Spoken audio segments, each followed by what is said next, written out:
नमस्ते दोस्तों, आज हम ऐसी शख्सियत से साक्षात्कार करेंगे कि जिन्होंने भारतीय योग विद्या को वैश्विक फलक तक पहुंचाया। जी हाँ दोस्तों, वह शख्सियत है योग गुरु बाबा रामदेव। नमस्कार बाबा रामदेव। प्रणाम मनीषा, आपको और आपके सभी दर्शकों को। योग विद्या क्या है? विद्यार्थियों को अपने नॉलेज को इंक्रीज़ करना है, अपने आप को नॉलेजफुल स्किलफुल बनाना है, अपने ब्रेन को शार्प आईक्यू लेवल को बढ़ाना है, मेमोरी को ग्रैस्पिंग पावर को बढ़ाना है। उसके लिए योग से बेहतर कोई उपाय नहीं। इसलिए मैं कहता हूँ विद्यार्थियों के लिए ज्ञान है योग, विद्या है योग, रोगियों के लिए औषध है योग, और योगियों के लिए ब्रह्म परमात्मा तत्व है योग। प्राण को ब्रह्म कहा है, प्राण को औषध भी कहा है और प्राण को ज्ञान भी कहा है। इसलिए विद्यार्थियों से लेकर के जवानों के लिए ताकत है योग। हर एक की डिज़ायर होती है मैं स्वस्थ, सुंदर, सुडौल, आकर्षक, सफल दिखूं, बनूं। उसके लिए योग विद्या, इसमें अपरा विद्या परा विद्या, माने ब्रह्मांड की सारी विद्याओं का समावेश किसी विद्या में है तो वो योग विद्या है। सामान्यतः ऐसा माना जाता है कि विद्यार्थी तेजस्वी होना चाहिए, मेधावी होना चाहिए।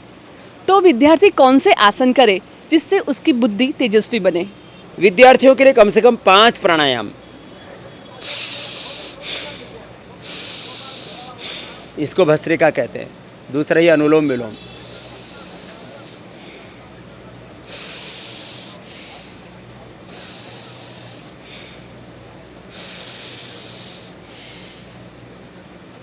अनुलोम विलोम प्राणायाम, भस्त्रिका प्राणायाम, और बच्चों की को कपालभाति प्राणायाम भी ज़रूर करना चाहिए। कपालभाति से भी मन एकदम शांत हो जाता है और बॉडी एकदम हेल्दी हो जाती है। तो भस्त्रिका, कपालभाति, अनुलोम विलोम, ऑल्टरनेटिव ब्रीदिंग, भ्रामरी, कान बंद करके मुख बंद करके ओंकार का नाद नासिका से,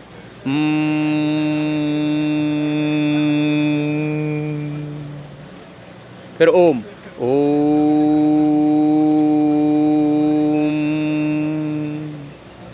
ये 5 तो ब्रीदिंग एक्सरसाइज, ओंकार ध्यान, और 5 आसन। शीर्षासन पहले दीवार के साथ, फिर बिना सपोर्ट के भी कर सकते हैं। शीर्षासन, सर्वांगासन, हलासन, चक्रासन, पश्चिमोत्थानासन। ये 5 आसन इतना भी बच्चे योग कर लेंगे तो वो मेधावी बनेंगे, प्रज्ञावान, चरित्रवान, बलवान, महान बनेंगे। और मैंने इसको एक्सपीरियंस किया। मैं भी एक अनपढ़ माँ बाप के घर में पैदा हुआ, सरकारी स्कूल, बाद में गुरुकुल में पढ़ा, और आज यदि यहाँ तक पहुँचा हूँ तो योग ही मेरी शक्ति, मेरी सफलता, और मेरी ज़िंदगी में जो कुछ भी मैंने अचीव किया है। कहते हैं योग असीमित संभावनाओं को का द्वार आपके लिए खोल देता है। एक योग से सारे शुभ के द्वार खुल जाते हैं। आपने किस उम्र से योग करना शुरू किया? मैं 9 वर्ष की उम्र से योग करता रहा हूँ। मेरे पास फर्स्ट हैंड बुक नहीं हुआ करती थी पढ़ने के लिए, सेकेंड हैंड बुक लेकर के पढ़ा, लेकिन पढ़ाई में हमेशा फर्स्ट रहता था। और मैं देखता हूँ अपने गुरुकुल में, अपने विश्वविद्यालय में, जो बच्चे योग करते हैं वो योग में फिटनेस में भी नंबर 1 रहते हैं और पढ़ाई में भी नंबर 1 रहते हैं। कई बार दूसरे खेल खेलने वाले पढ़ाई की तरफ कम ध्यान दे पाते हैं, जैसे क्रिकेट है, कबड्डी है, कुश्ती है, इसमें कई बार बच्चे पढ़ाई की तरफ कम ध्यान दे पाते हैं। लेकिन योगी बच्चे पढ़ाई में भी नंबर 1, नॉलेज में भी नंबर 1 और फिटनेस में भी नंबर 1, और उनके भीतर मानवता होती है। माने केवल मैटेस्टिक नॉलेज से, भौतिक ज्ञान से आप एक संपूर्ण मानव का, कंप्लीट मानव का, एक विश्व मानव का, वर्ल्ड सिटीजन का निर्माण, डिवाइन सिटीजन का निर्माण नहीं कर सकते। आपने योग कहाँ से सीखा? मैं किताबें पढ़ करके सीखा, क्योंकि इस समय सिखाने के लिए कोई गुरु नहीं था मेरे पास। और लगभग 1 घंटे का योग का अभ्यास, कम से कम आधा घंटा। एग्ज़ाम के दिनों में भी मैंने योग नहीं छोड़ा। किस उम्र के बच्चे योग कर सकते हैं? 3 साल की उम्र से सामान्य योग शुरू करवाया जा सकता है, और 9-10 साल के बच्चे सभी प्रकार का योग कर सकते हैं। उम्र का कोई बंधन नहीं है, मज़हब का कोई बंधन नहीं है, देश का कोई बंधन नहीं है। एज, सोशल, कास्ट, रिलीजन और पॉलिटिकल बाउंड्रीज़ के परे है योग। सामान्यतः परीक्षाओं के टाइम पे विद्यार्थी हैं बहुत डिप्रेशन में आ जाते हैं, तो इस समय में उनको कैसे योग करने चाहिए? मैंने कहा रोज़ तो प्राणायाम और थोड़ी देर का ओंकार ध्यान मेडिटेशन करें, और इसके साथ साथ आसन करें। इससे एक तो स्ट्रेस फ्री रहेंगे।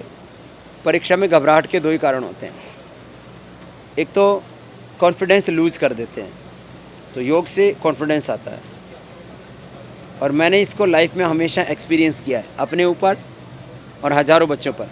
मैंने कितने बच्चों को इंजीनियरिंग के लिए, आईआईटी के लिए, मेडिकल के लिए और सिविल सर्विसेज के अलावा अलग अलग प्रकार की और डिफ़िकल्टीज़ के लिए तैयार किया योग करके उनको इतना हौसला मिला, इतना मोटिवेशन मिला अंदर से कि वो उसमें पार हो गए। तो एक, योग करने से हमें मोटिवेशन मिलता है, और दूसरी बात, योग करने से हमारे अंदर की शक्तियाँ जागृत हो जाती हैं। We have unlimited knowledge, unlimited love, compassion and power inside. ये बहुत बड़ा सत्य है योग का कि सब कुछ आपके भीतर है। वो भीतर का अनंत ज्ञान, प्रेम, करुणा, वात्सल्य, शक्ति, सामर्थ्य, शांति आपको जब अंदर से मिल जाती है, तब फिर आप तो सफल बनने ही वाले हैं। स्वामी जी, अन्न ब्रह्म कहा गया है, तो किस प्रकार का आहार लिया जाए और किस प्रकार के योग किया जाए? यानी कि आहार और योग का क्या समन्वय है जिससे विद्यार्थी बहुत ही अच्छे परिणाम ले सकते हैं? युक्ताहार विहारस्य युक्त चेष्टस्य कर्मसु युक्त स्वप्नावबोधस्य योगो भवति दुःखा। एक योग से अनंत शुभ के द्वार हमारे सामने खुल जाते हैं। इसलिए योग करने वाला गलत विचार करता ही नहीं है, गलत विचार उसके अंदर से उठता ही नहीं है, और गलत आहार करने की इच्छा ही नहीं होती। तो सात्विक आहार ही योगी के जीवन का और एक सदाचारी जीवन का आधार है। सात्विक आहार की क्या परिभाषा है? सात्विक में हम लोग शाकाहार को मानते हैं, और हल्का आहार जिसमें मांस, मछली इनको नहीं खाते हैं। हमारा सिद्धांत है नॉन वायलेंस। मनुष्य की भी हिंसा नहीं होनी चाहिए और दूसरे जीवों की भी हिंसा नहीं होनी चाहिए। पेट को शमशान कब्रिस्तान नहीं बनाना चाहिए। तो हम लोग शाकाहार लेते हैं योगी, और अहिंसा, सत्य, अस्तेय, ब्रह्मचर्य, अपरिग्रह, यमः, शौच, संतोष, तपस्, स्वाध्याय, ईश्वर प्रधानानि नियमः।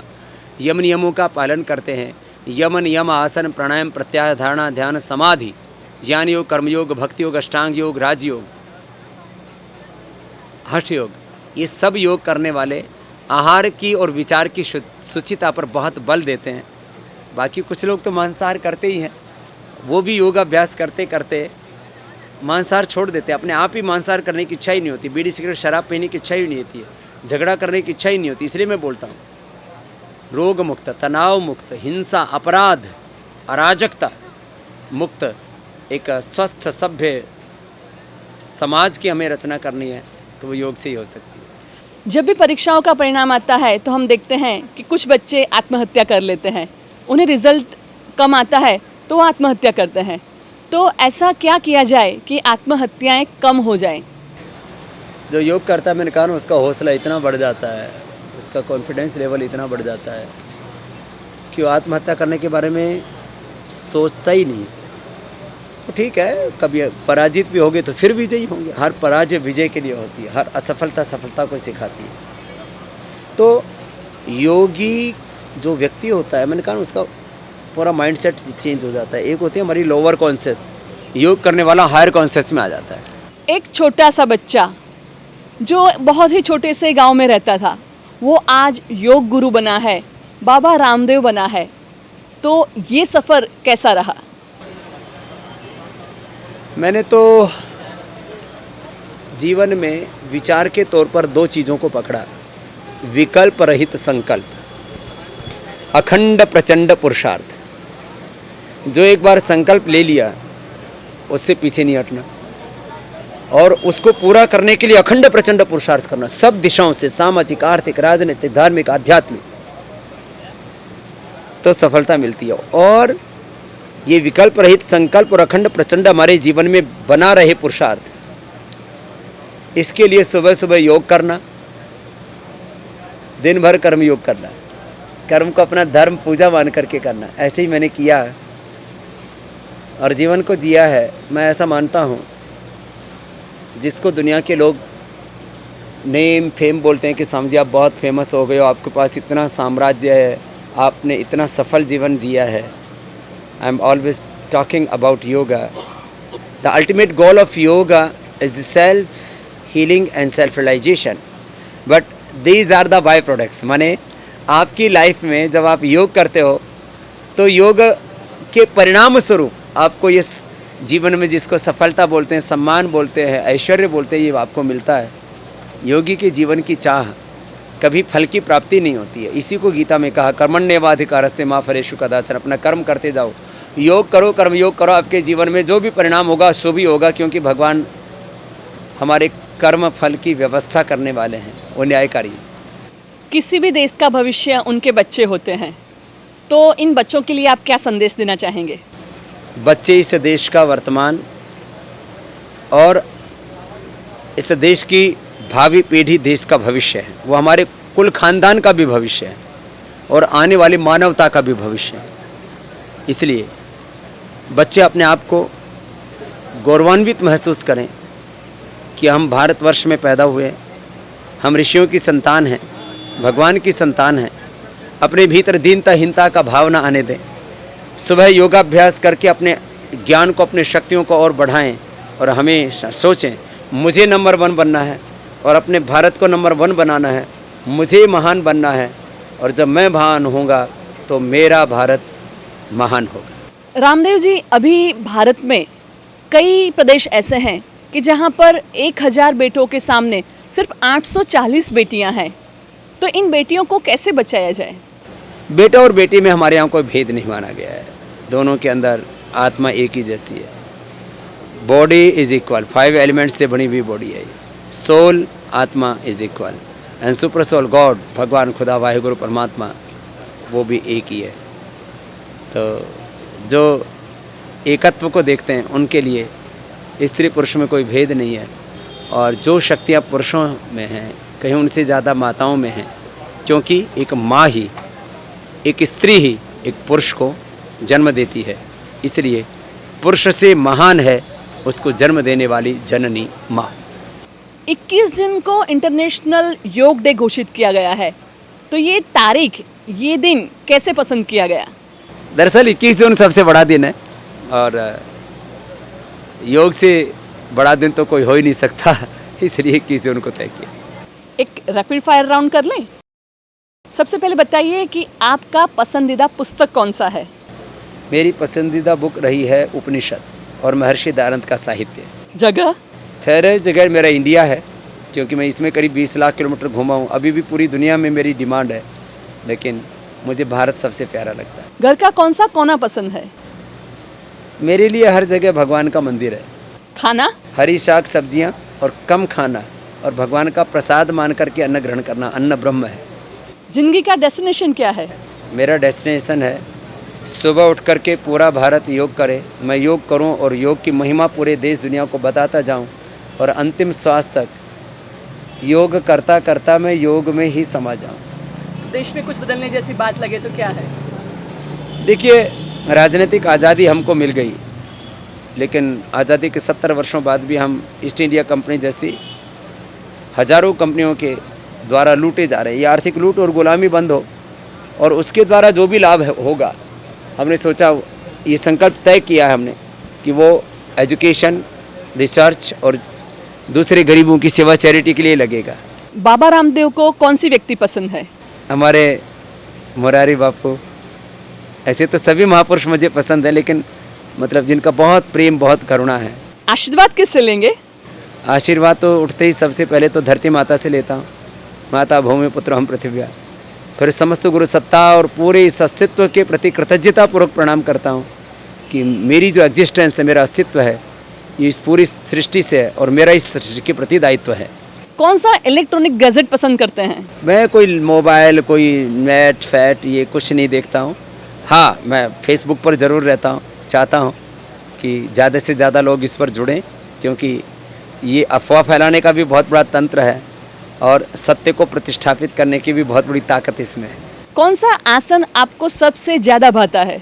ऐसे तो हर एक आसन की अलग महिमा है, लेकिन मैं बचपन से शीर्षासन बहुत करता आया हूँ और अब कपालभाति, अनुलोम विलोम ये सबसे ज़्यादा करता हूँ। बाबा जी, आप यहाँ Gujarat institute of educational technology भवन के विद्या दर्शन कार्यक्रम में आए, हमारे बच्चों को मार्गदर्शन दिया, इसलिए आपका बहुत बहुत धन्यवाद।